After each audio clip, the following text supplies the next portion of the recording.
Biochemist channel में आपका स्वागत है। आज का मैं सब्जेक्ट लेके आया हूँ फार्मास्यूटिक्स का टी फार्मेसी फर्स्ट ईयर, जो कि डिटेल लेक्चर होने वाला है।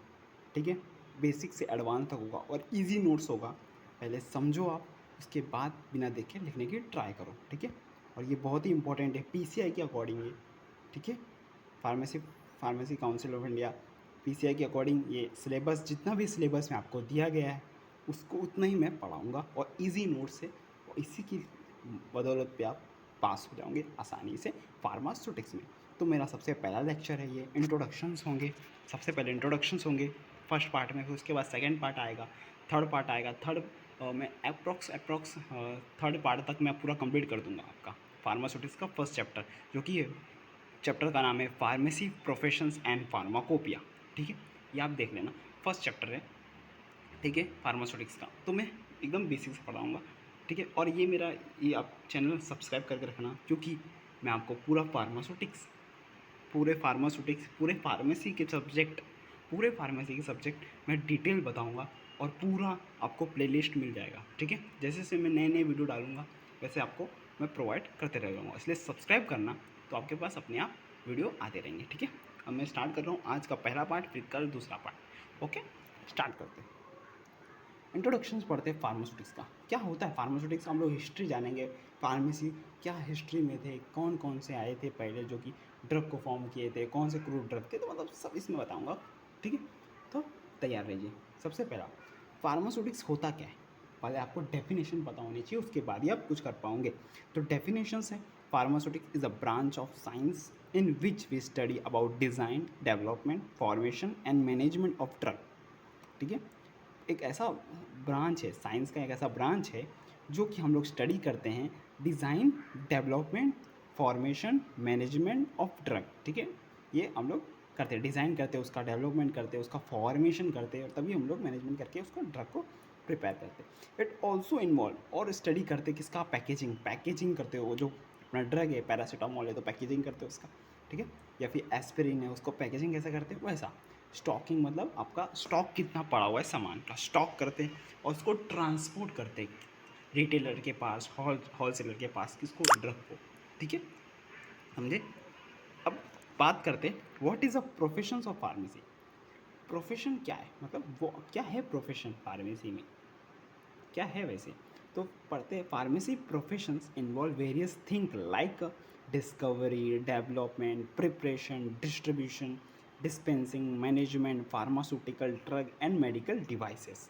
तो क्या लिखा, वेरियस थिंग इन्वॉल्व। ठीक है, डिस्कवरी मतलब डिस्कवर करना, हम लोग डिस्कवर कैसे कर सकते हैं, हम लोग डी फार्मेसी में नहीं कर सकते, बी फार्मा करेंगे ना, बैचलर ऑफ फार्मेसी, तब हम लोग डिस्कवर कर सकते हैं ड्रग का। एक इंडस्ट्री, फार्मास्यूटिकल इंडस्ट्री में जहाँ ड्रग बनते हैं वहाँ हम लोग डिस्कवरी कर सकते हैं।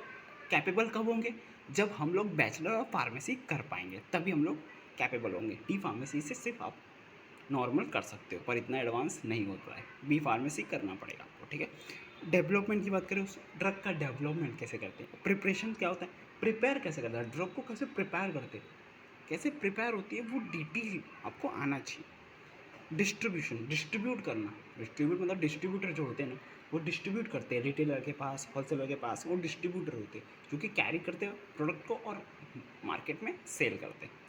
और आगे लिखा है डिस्पेंसिंग, डिस्पेंस करना, मैनेजमेंट और डिस्पेंस करना, मैनेजमेंट मतलब मैनेज करना प्रोडक्ट को या फिर ड्रग को, या फिर pharmaceuticals, drug and medical device. Medical device क्या होता है, मेडिकल डिवाइस कुछ भी हो सकते हैं, बहुत सारे मेडिकल डिवाइस जो कि हम लोग यूज़ करते हैं, डॉक्टर्स यूज़ करते हैं, फार्मेसी यूज़ करते हैं, बहुत सारे हम लोग यूज़ करते हैं। ठीक है, जैसे कि मैं बताऊँ, थर्मोडायनामीटर हो गया, सॉरी अपना बीपी का जो क्या हो गया, ब्लड प्रेशर वाला डिवाइस यूज़ करते हैं, राइट, ब्लड प्रेशर का वाला डिवाइस यूज़ करते हैं। बहुत सारे अपना क्या सा था, हाइपरटेंशन के लिए हम लोग यूज़ करते हैं। बहुत सारे जो अपने इम्पोर्टेंट जो कि मेडिकल डिवाइस होते हैं वो सब हम लोग यूज़ करते हैं। ठीक है, जो भी जितनी मेडिकल डिवाइस हो, पूरे डॉक्टर्स हो या फार्मासिस्ट हो या नर्सेस हो, जितने भी यूज़ करते हैं डिवाइसेस में, जो कि मैकेनिकल डिवाइस जो कि हम लोग यूज़ करते हैं, उसी को हम लोग मेडिकल डिवाइस बोलते हैं। ठीक है, आगे बढ़ते हैं। सेकेंड पार्ट है history of for professions of pharmacy in India Asian time. Profession क्या थे फार्मेसी के एंशियंट टाइम में, याद रखना मैं क्या बोल रहा हूँ, हिस्ट्री जानना है हमें प्रोफेशन और फार्मेसी पे, जो कि एंशियंट टाइम में इंडिया का क्या हाल था उसके बारे में हमें पढ़ना है, ठीक है। Pharmacy profession started in India about 5000 years ago. ये पॉइंट आपको याद रखना है। आपको ये पूछा गया लाइन तो आपको ये तो लिखना है, ये pharmacy profession started in India about 5000 years ago, ठीक है। 5,000 साल पहले ये फार्मेसी प्रोफेशन चालू हुआ था इंडिया के अंदर, ठीक है। आयुर्वेदा इज़ अ कंसिडर्ड, हम लोग कंसिडर कर रहे हैं आयुर्वेदा को एंशियंट, सबसे ओल्डेस्ट हमारा मेडिसिन सिस्टम है, सबसे ओल्डेस्ट साल है हमारा आयुर्वेदा, सबसे पुराना है हमारे इंडिया में आयुर्वेदा का, ठीक है। ये लिखा गया। This system was a commonly use to treatment, yes. चार दो साइंटिस्ट आए थे, दो साइंटिस्ट थे, Charaka and Sushruta. Charaka and Sushruta were physician थे एज वेल एज वो फार्मासिस्ट भी थे, फिजिशियन भी थे और फार्मासिस्ट भी थे। They were dealing with more than 1000 drug for treatment. वो डील किए थे मोर देन 1000 ड्रग से ज़्यादा उन लोगों ने ट्रीटमेंट किया था डील करके, ठीक है। बात करते हैं चरका के बारे में। चरका ऑल्सो नोन एज चरका ऋषि, चरका ऋषि के नाम से उनको जाना जाता था। एक और नाम था जिसका चरका ऋषि बोलते। He was a ancient Indian physician, सबसे पुराने फिजिशियन थे कौन? चरका। ये आपको पॉइंट याद रखना है। ये जो मैं बता रहा हूँ ना आपको, वो वर्ड्स जो मैं समझा रहा हूँ ना वो आपको याद हो गए ना तो अपने आप अपने वर्ड से अपने लिख सकते, ठीक है। इंडियन फिजिशियन थे, ओके, एंशियंट टाइम में सबसे पुराने थे, याद रखना। He did work it the field treatment mainly, वो ट्रीटमेंट करते थे, ठीक है, अपना वर्क पे ट्रीटमेंट करते थे। दूसरे चरक संहिता आए थे, दूसरा चरक संहिता मतलब एक बुक लॉन्च की थी उन्होंने, चरका ने चरक संहिता बुक लॉन्च की थी जो कि सबसे ओल्डेस्ट बुक थी आयुर्वेदिक मेडिसिन सिस्टम में, सबसे पुरानी बुक आयुर्वेदिक मेडिसिन सिस्टम की चरका संहिता थी। तो एमसीक्यू में पूछ भी सकते हैं, ठीक है। सुश्रुता संहिता ऑल्सो नोन एज सुश्रुता ऋषि, सुश्रुता संहिता को भी हम लोग सुश्रुता ऋषि के नाम से भी जाने जाते थे। He was a physician, physician भी थे एज वेल एज सर्जन भी थे, क्या थे वो? सर्जन भी थे, ओके। सुश्रुता संहिता क्या थे? फिजिशियन थे और सर्जन थे। और चरक संहिता क्या थे? इंडियन फिजिशियन थे और इंडियन फिजिशियन थे, वो अपने फील्ड में अपना काम करते थे, ठीक है। और ये फिजिशियन भी थे, सर्जन भी थे, कौन? सुश्रुता संहिता, ठीक है। बात करते हैं, he also referred as a father of surgery. इसी जो सुश्रुता संहिता है ना उनको हम लोग फादर्स ऑफ सर्जरी भी नाम के जाने जाते थे, सुश्रुता संहिता, ओके। इंडियन मेडिकल फील्ड में Sushruta is also oldest text book, सबसे ओल्डेस्ट बुक थी सुश्रुता की भी, जो कि सर्जरी और एनाटॉमी मेडिसिन उसमें लिखा गया था, पूरा मिक्स करके लिखा गया था, ऐसा सीक्वेंस में नहीं लिखा था, पूरा मिक्स करके। पता ही नहीं चला था, जो पढ़ने वाला होगा उनको भी नहीं समझेगा क्या था। फार्माकोग्नोसी में एकदम डिटेल में समझाया गया है उस चीज़ को, ठीक है। जो कि मैं आपको फार्माकोग्नोसी जब मैं चालू करूँगा मैं आपको डिटेल में और डिटेल में समझा दूँगा, ठीक है। आगे बढ़ते हैं, तब तक स्टार्ट करते। फार्मेसी प्रोफेशन बिफोर इंडिपेंडेंस, मतलब बिफोर इंडिपेंडेंस 1947 में आज़ाद हुआ था देश, राइट। 1947 में आज़ाद हुआ था देश, 1947 में। उसके बाद भी ब्रिटिश का ही रूल था, ठीक है, प्रोफेशनल फार्मेसी के अंदर, ठीक है। ब्रिटिश का ही नाम चल रहे थे। फार्मेसी प्रोफेशन बिफोर इंडिपेंडेंस, ठीक है। The allopathic medicine system come in India with British status. कहाँ से आए थे एलोपैथिक मेडिसिन सिस्टम? वो आए थे इंडिया के अंदर ब्रिटिश स्टेटस थे, बहुत सारे ब्रिटिश स्टेटस के थ्रू ही गवर्नमेंट थी, ब्रिटिश की गवर्नमेंट थी, उनके हिसाब से ही फार्माकोपिया फार्मेसी चल रहे थे, ठीक है। At the time of British rule the allopathic medicine imported from Europe. बहुत सारे जो मेडिसिन हैं, बहुत सारे मेडिसिन जो कि आ रहे थे अपने यूरोप से आ रहे थे, इंडिया के अंदर इम्पोर्ट हो रहे थे। इम्पोर्ट मतलब यूरोप से इंडिया आ रहे हैं, ठीक है। इम्पोर्ट, एक्सपोर्ट मतलब इंडिया से यूरोप जा रहे हैं, एक्सपोर्ट मतलब इंडिया से यूरोप जा रहे हैं, उसको एक्सपोर्ट बोलेंगे। And they were use only for selected people by British government. कुछ सिलेक्टेड पीपल को ही वो मेडिसिन दे रहे थे, जो कि ब्रिटिश गवर्नमेंट सिलेक्टेड पीपल को, सबको नहीं बांट रहे थे, सिर्फ सिलेक्टेड पीपल को ही, जो बीमारी है सिलेक्टेड लोग को, ज़्यादा लोग को नहीं दे रहे थे, ठीक है। फिर कुछ हुआ उसके बाद, लेटर कुछ समय बाद 19th सेंचुरी आई, it is use 19th century, it is use started for general public. अब पूरे जनरल पब्लिक के लिए भी दे दिया ब्रिटिश गवर्नमेंट ने, ठीक है। कुछ समय बाद, कुछ उसके पहले कुछ सिलेक्टेड पीपल को ही दिया जा रहा था, जो कि बहुत ही प्रॉब्लम क्रिएट हो रही थी, ठीक है। Manufactures of allopathic medicine India की बात करते हैं, मैन्युफैक्चरिंग एलोपैथिक सिस्टम की बात करते हैं, ठीक है। इन 1901 में Bengal chemical pharmaceutical work Kolkata was publish by Acharya PC Prafulla Chandra Roy. It was the first pharmaceutical company in India. सबसे पहली फार्मास्यूटिकल कंपनी इन इंडिया में स्टार्ट हुई 1901 में, 1901 में चालू हुई बंगाल केमिकल फार्मास्यूटिकल, जो कि कहाँ है, कोलकाता में। वॉज पब्लिश बाय, कौन पब्लिश किया, आचार्य पीसी प्रफुल्ल चंद्र रॉय ने। It is the first pharmaceutical company. आपको ये पॉइंट याद रखना है, सबसे फर्स्ट एमसीक्यू में पूछा जा सकता है। 1901 में बंगाल केमिकल फार्मास्यूटिकल, जो कि कोलकाता के अंदर है, ठीक है।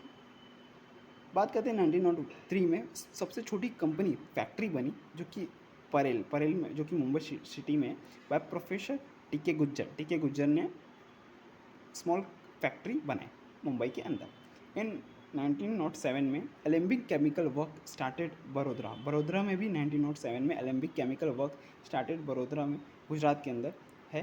Professor bye TK. गुज्जर ने दूसरी कंपनी बनाई, जो कि फैक्ट्री बनाई 1907 में, ठीक है।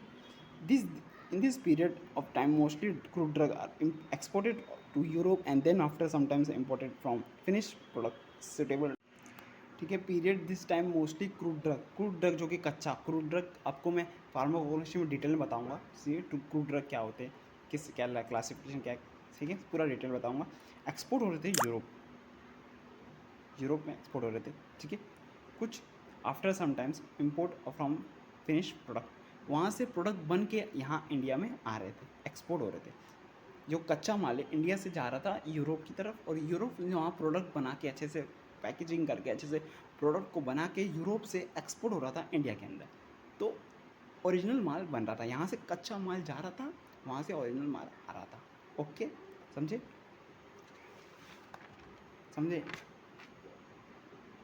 ड्यूरिंग वर्ल्ड वॉर, कुछ वर्ल्ड वॉर हुए, पता है वर्ल्ड वॉर हुए थे।